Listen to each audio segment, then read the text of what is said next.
Hey everybody, it's the OMAD Dad. Welcome back to my YouTube channel, a channel that is dedicated to living the OMAD lifestyle or eating just one meal a day. Well, today I want to talk all about fast food. Will it make you fat? Should it be on your OMAD plan at all, or should you avoid it entirely? Do I eat fast food? And if so, what do I eat and where do I go? I'm also going to talk about the state of fast food and restaurants in general. So this is going to be a little bit long of a post, so I think we'll just dive right in, and I'm going to give you my scoop and in my opinion about fast food entirely. Okay. Well, as many of you know, I've lost 60 pounds now by following OMAD, eating one meal a day. And you guys all know my plan. If you don't, you're not that familiar with it, please check out some of my earlier videos. But I have lost 60 pounds eating OMAD, one meal a day. I don't restrict any foods or food groups, and I enjoy my meals. I make it almost close to a spiritual act as one can get. I love to eat, but I have learned a lot of self-control through this, and I have learned a lot of really powerful and amazing healthy eating habits. Having said that, every now and then I find that it's necessary and really great as a human being to enjoy some of life's little guilty pleasures. And if that involves going to a fast food restaurant every once in a while, or going out to any restaurant for that matter, then so be it. If it means having a dessert, if it means having a drink of wine or a beer, if it means having a day where I have a little bit of a splurge every once in a while and go off the plan and enjoy it, I'm going to do so. That's all part of enjoying life. However, I keep coming back to the baseline. I keep going back to one meal a day, making sure it fits into my guidelines, and then having really good, strong fasts for the rest of the time until I am ready to eat my next meal. So let's address some of the first points. Will fast food make you fat? I'm going to be a little controversial here today, and I'm actually going to say that no, fast food does not make you fat. Any food has a potential to make you fat if you eat enough of it, though, and you eat it often enough. So everybody wants to blame fast food, and specifically McDonald's. I'm not saying that McDonald's produces a very high quality product. I'm not saying they use the best ingredients. I'm not saying it's even perfect for your health. But this idea that McDonald's is making everybody in this country fat is just stupid. This all came from, for the most part, from the movie Super Size Me. And even though it was a very popular movie and it was pretty well made, I disagree with the premise. But that movie had a very big impact on the fast food industry, and specifically McDonald's. McDonald's completely rebranded. I mean, they didn't get rid of entirely everything on the menu, but they changed their approach to things. They stopped supersizing food. They stopped offering these mega portions of things. They still have good sized burgers and still have good sized fries and shakes and things, but now they also have like fruit and yogurt and just, different low fat this and, different fat free low fat milk and things like that for kids. They've changed the way they've done things. And yet we still see an obesity epidemic in this country. We still see our waistlines skyrocketing. According to the experts, we're sick and we're fat and we're getting worse. So I'm thinking maybe fast food isn't the problem after all. And if for those of you who really believe that fast food will make you sick, I would recommend that you watch another documentary called Fathead. The individual who wrote the movie and starred in it, Tom McNaughton, went out and consumed nothing but fast food 3 meals a day for the entire month, except he was smart about it. He went really low carb with his food. He didn't supersize his meals. He went out and got regular exercise every day, went out for walks, didn't really do anything too strenuous. And at the end of the movie, at the end of the month, after doing that for 30 days, you would think he would be in horrible health and gain a ton of weight. He actually lost 12 pounds. Spoiler alert, I'm sorry. You really should check out the movie if you haven't seen it. So that is what is possible with fast food. I mean, everybody remembers a bad example, probably because he's a horrible person, Jared from Subway. He lost weight eating Subway. I forgot how long it took him, but the premise was he would go and he would walk to Subway every day and get himself a couple of footlongs every time he wanted to eat. He would walk and he would end up getting about a mile or so round trip, and he took some weight off. So this idea that fast food is going to make you fat in and of itself is really just projecting. It's putting the blame on something outside of you. And I'm not saying that you are all to blame for your situation. It's just that your unconscious processes are. it's this idea that we we need to question the concept of eating constantly throughout the day. And it doesn't help that McDonald's has drive-through and Burger King and all these places for the most part are now getting drive-throughs, and you can eat in your car, and whenever you get, a slight hunger pang, these places are open 24/7. I get that. But it is not they're not making you fat. These foods aren't that great. You should hate them for the fact that they're very low quality, and they often have a lot more fat, salt, and sugar in them than you would ever use if you were cooking your meals at home. That's why I always recommend you cooking as many of your meals and as many of the components of your meals at home from scratch whenever you can. But these people aren't stupid. They know that the human brain and the human palate loves and recognizes and seeks out fat, sodium, and sugar. So that's what's comprised of their meals. So to hate on these fast food places because they're making America fat, I think is the wrong approach. We're getting fat and sicker whether or not we go to fast food anyway, and that's mostly because we're just eating junk. Well, let me rephrase that. We're eating constantly. The fact that we're eating junk, even if I'm eating, let's say, a vegetarian meal or a whole food diet, if I'm eating 10,000 calories a day and I'm sitting on the couch, I'm going to eventually put on weight. It's just a fact. So that's my opinion on whether or not fast food will make us fat. Now, do I go out and get fast food meals? Yes, I do. And I've shared some of those here in the What I Eat videos, and I'll do some more of those. But I just don't do it all that regularly. For the most part, it seems like it's cheap, but it really isn't. It seems cheap, but when you think of it, you can make the same meal at home using similar or even better ingredients, and it will come out way better, way tastier, and it'll probably be a little healthier for you as well. And it's not going to cost you as much. It's actually a myth to think that all these fast food restaurants are giving you a great deal and a great price on their menu items.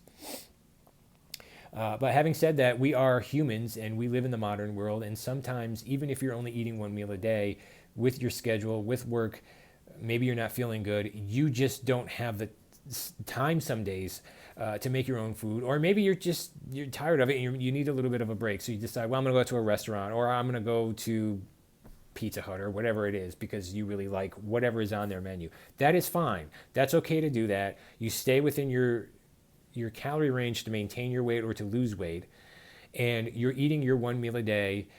You are fine. You are setting a good pattern and you're setting a good example, and the fasting will work. The program does work. Eating one meal a day is very powerful. So it's okay if you go to a restaurant once in a while. It's okay if you have some of these foods. You're not making it a habit. You're not eating there exclusively. Although I know some people who are losing weight and eating fast food quite regularly. I would advise against that. I just prefer making my own food. I think it's tastier, and it's again another myth. This idea that cooking at home is too time consuming and overly complicated. That's a lie. But as far as what I like to eat and where I like to go, I love burgers. So I'm always going to love to go check out a new burger place.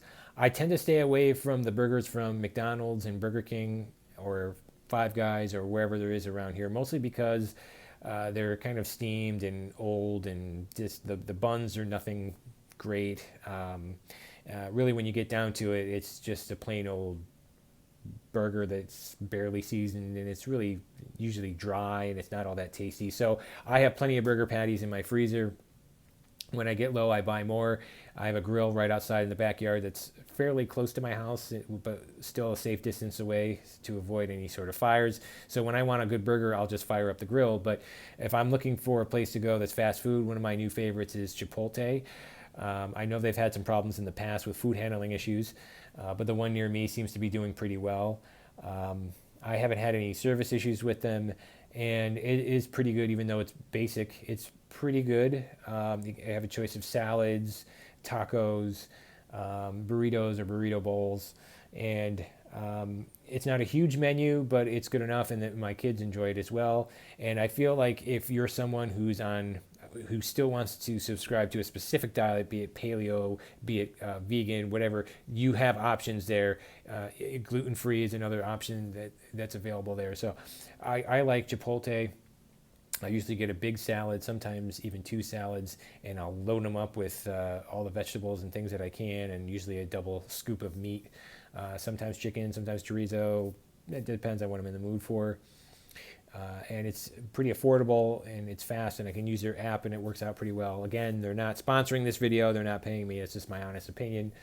And then there are a few random restaurants that we go to around here that we'll check out every so often. But for the most part, my wife and I don't really go out because I'm working during the week, and when I'm off, I like to cook for my family, and we kind of stay home. And because we don't get to see each other as often, we're both working professionals, and I have two little kids at home who I just absolutely adore and love, and I want to spend as much time with my family as I can.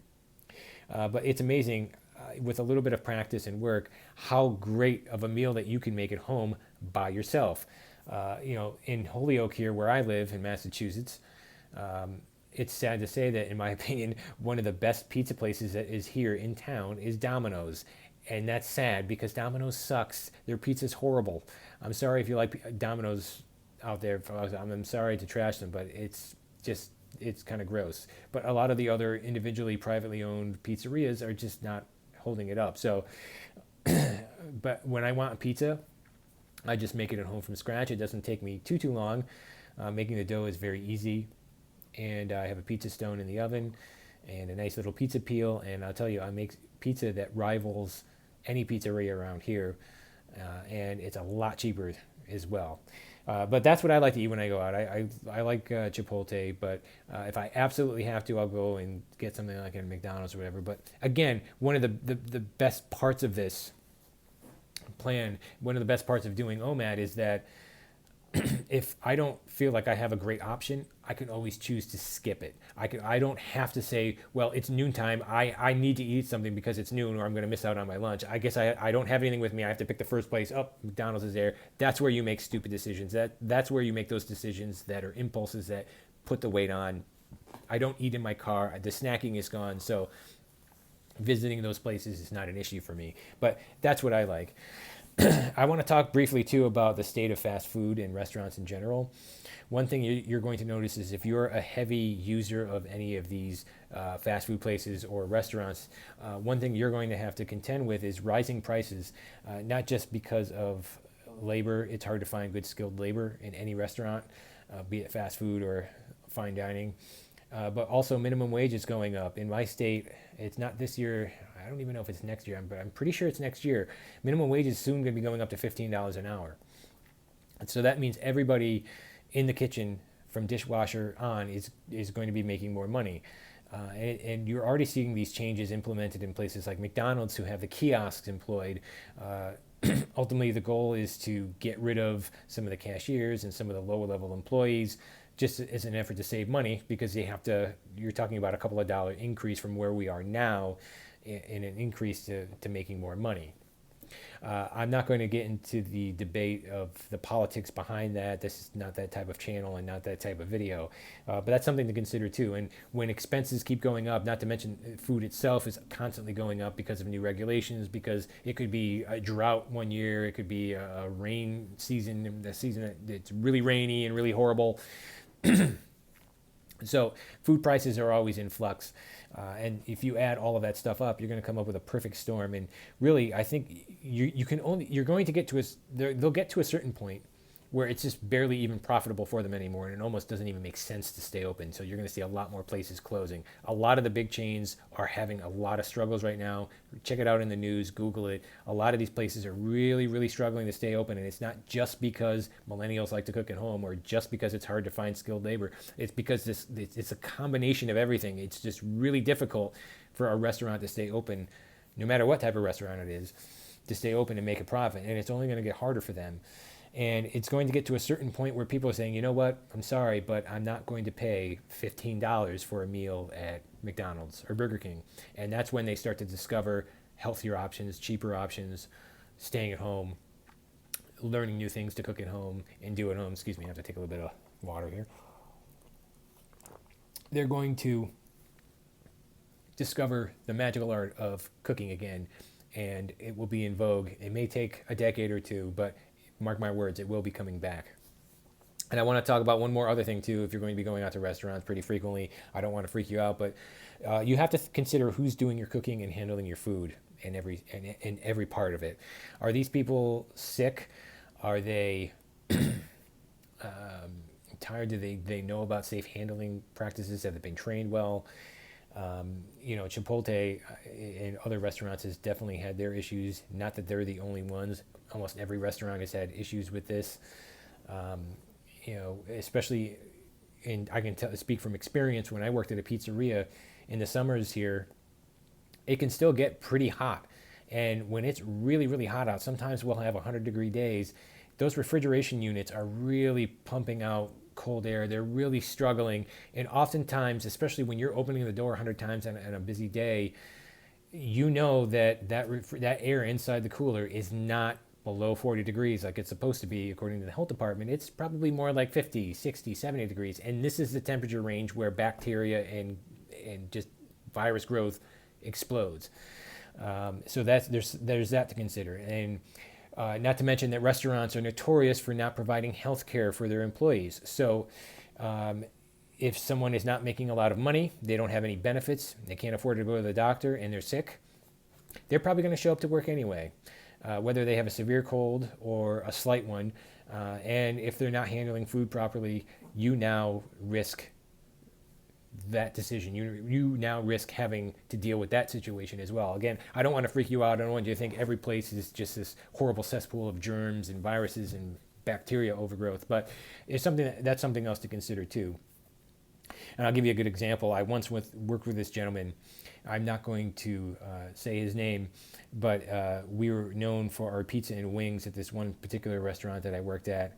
And despite all of us telling him multiple times and coaching him on how to properly handle food, he would grab a mixing bowl with the wings and toss them in the sauce to order, just like we trained. And then he would take his bare hands and grab the wings like this and plate them. And I watched him numerous times just go like this onto his work-provided uniforms to wipe off that's right, you heard me correctly, to wipe off all of that nasty, oh, it's not, actually, the sauce is really good, but to wipe up all of the sauce. And if you looked at him at the end of the night, it looked like he lost a war with 10 different barbecue sauces and wing sauces. And it was an open-air kitchen, too, so other people walking by could see this. And it was just absolutely disgusting. We ended up having to get rid of the employee because it didn't work out. You can't really teach common sense, but that should be common sense, really.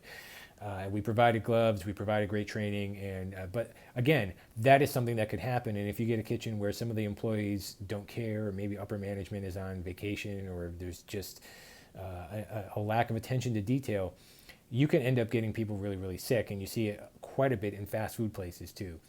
But that's just something to consider. And getting back to OMAD specifically, I do regularly, semi-regularly, every once in a while, do have a fast food meal. I know there are other people who are on OMAD that have more fast food than I do, and it's still working for them. Fast food itself is not going to make you fat, so you don't have to worry about that. You do want to eat as healthy and as best as you can, because that's just what you should do. It's best for your health. But having that fast food meal every once in a while is not a cheat. It's not something you should feel bad about. It's not something you should beat yourself up over. It's not the cause of obesity in America. What the cause of obesity in America is constant eating and consuming calories.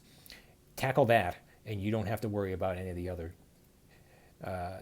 Fast food is the least of the problems if you can tackle that. Okay, so I hope that was a really good explanation about whether or not fast food should be in your OMAD plan. Ultimately, it's you who have to decide in your decision about what you need to eat every single day. So you need to make your diet work for you. Let me know in the comment section below if you eat fast food at all, and if so, what your favorite fast food meal is. Of course, you can always email me directly, and we can talk about it whenever you're free. I hope you've enjoyed this video and all of my videos so far. We've got a lot more coming up, and that is it for me for today. I hope to see you very soon. I hope you have a great meal, a great OMAD, and a great week. Thank you for watching.